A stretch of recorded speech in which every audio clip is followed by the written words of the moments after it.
So you guys have all seen these things. They're called Post-it notes. And I love Post-it notes for a lot of reasons. If you could see my wall behind here, there are many Post-it notes, some of which are now done electronically.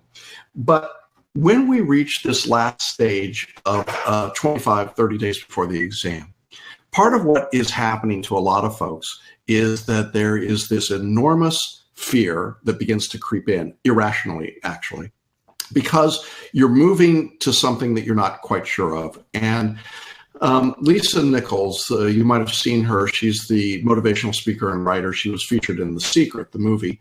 And she talks about sort of this idea of abundance thinkers. And I heard her talk about this a long time ago, and it stuck with me.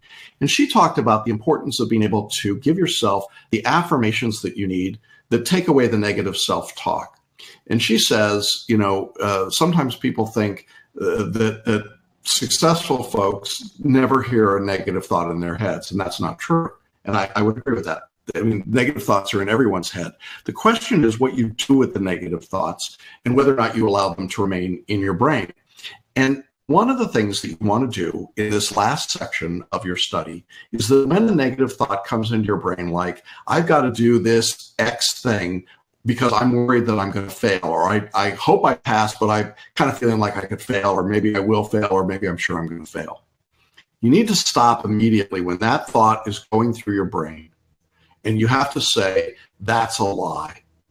And, if you say it out loud, I think that's even better. That's a lie. Just say it right now. That's a lie. It's not true. It's not an objective reality. That's a lie. But it's not enough just to call it out as a lie. You have to literally replace that negative thought with something else. So what do you replace it with? Well, my suggestion is that you create a series of affirmations about your world and your life and the bar exam. The affirmations are things like, I'm improving in every piece of work that I do. My essays are clear and direct. I am communicating the law that I know. I mean, you can just go on and on and on. But here's the key. You then take your sticky pad and you take your pen and you write one affirmation on a sticky pad. And you take that affirmation that says, very simple things. And they can be long, but maybe they don't all have to be long. And so you take one like this. I expect to pass.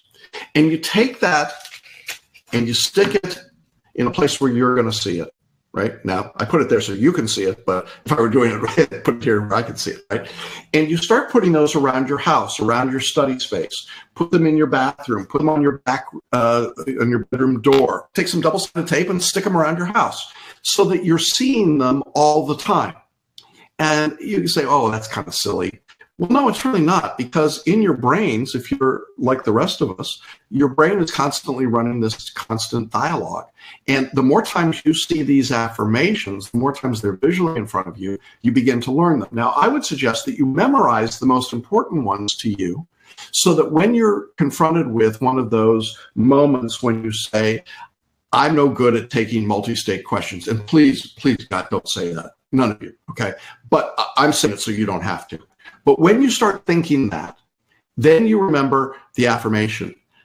I clearly read the questions and the answer explanations, and I answer correctly and instinctively. How hard is that? And you repeat that, and you keep repeating that. And what you're doing in that process is you're reprogramming yourself.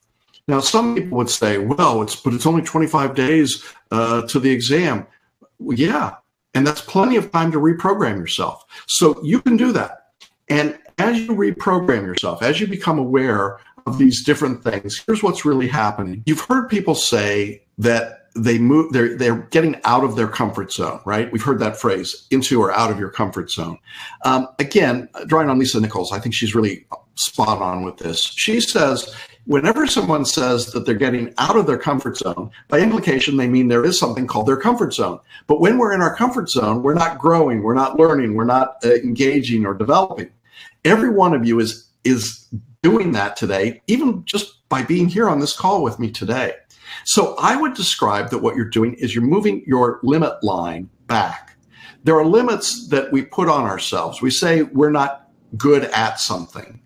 But every time you do an essay or you answer a multiple choice question or you work on a performance test or you photo read an outline, you know what you're really doing? You're moving the limit line a little further back. There's more that you can go until you hit your limit. You're pushing that limit line back. And so the affirmation, I think, is the idea that you want to keep pushing the limit line, not so much that you're trying to get out of a comfort zone.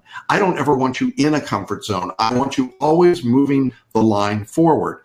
And so if you do that, I think you're going to see a big difference in your mental attitude, because now it's not a question of, oh, this is so scary. Something bad might happen. No, I'm just pushing the line further away, and that gives me more room to try and experiment and learn. I want to share with you, in that regard, I got an email today from a former student, and Brenda took the exam and passed in the last test. And she wrote to me out of the blue today. She said, it's been a good week. And she said, you came to mind, and I want to extend my gratitude for your help last year. She says, this time last year, so it was a year ago, I guess, I was in the thick of preparations for the February exam. I'm pretty sure I couldn't think straight. If I remember correctly, I didn't yet think I could pass, which means that I faced darkness after the exam. Brenda had failed the exam previously, but she really was in a dark place. And she said, I faced this darkness. I didn't know what I was going to do or what life would look like. She said, you kept working with me. Then when we talked last, I was getting ready to go back to my hometown. She passed the bar exam. And she said, I spent the first few months taking it in, and I spent the last month now implementing a plan for growing my place in the firm. Get this. Today, I made enough to cover my salary and the expense of having me on staff, which is to say, I'm literally worth it. I am valuable. And then she says, you can imagine this concept is hard for my brain, coming from an abusive background. And you knew it all along, and I'm grateful. Look, isn't that great? I mean, what a story. What a story. I mean, I'm so proud of her. Some of you are going through exactly the same kinds of thing. You don't think you can pass. You don't think you're worthy. You don't think you can do it. You're scared to death. I got that. But you know what? That's not true. That's a lie.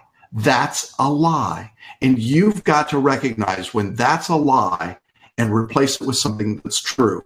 And the truth is that you have already succeeded just to be in this position. You've already been to law school and graduated. You've already done the work. You've already demonstrated that you've got the capability and the capacity to be successful on the bar exam. And now all you have to do is put that into play. And I think that when you diminish your ability or diminish your ability to do that, then you're really hurting yourself. You're really taking away your opportunity to be successful. So I really hope over these next few weeks that you'll take the opportunity to put these little Post-it notes around, to take these affirmations and stick them wherever you can put them, okay? Put them on your kid's forehead. I mean, I don't care, but put them somewhere so that you see them all the time, so that you're thinking and expecting to pass. Because all of the work you're doing will make no difference whatsoever if you don't believe that you can be successful. I had several calls today with students where I said, if you could believe in yourself as much as I believe in you right now, this would be a no-brainer. We'd be done. Okay. So I just want to leave you with that thought today as we turn the corner and head into this, the month of February. It's an exciting time. You're going to have great challenges, great opportunities. Move your limit line back. Keep moving it back. Keep pushing it back. Keep showing what you can do. Use your daily affirmations. Use the pictures and the words of yourself. Listen, I'll say this. I do these interviews with people after they pass the exam. And if I haven't had the chance to say this to you, when you pass the exam, I'm going to invite you to join me on these. Now, not everybody wants to do that, obviously. But if you agree to do it with me, I just want you to think about right now how it will feel when you have the opportunity to tell your story to the world, when you have the opportunity to metaphorically shout from the rooftop, I did it. I overcame whatever challenges were in my life, and I made it happen. I did it. It is a big deal to pass the bar. And I want you to not only think about that, but I want you to feel the emotions that go with that. And I will tell you that when I'm doing those interviews with folks are some of the most emotional moments that you could possibly imagine. I mean, we don't always show them on screen, okay? Because some of them, frankly, are a little embarrassing, but it is a big moment.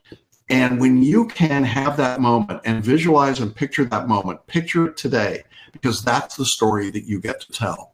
I really believe you can do that.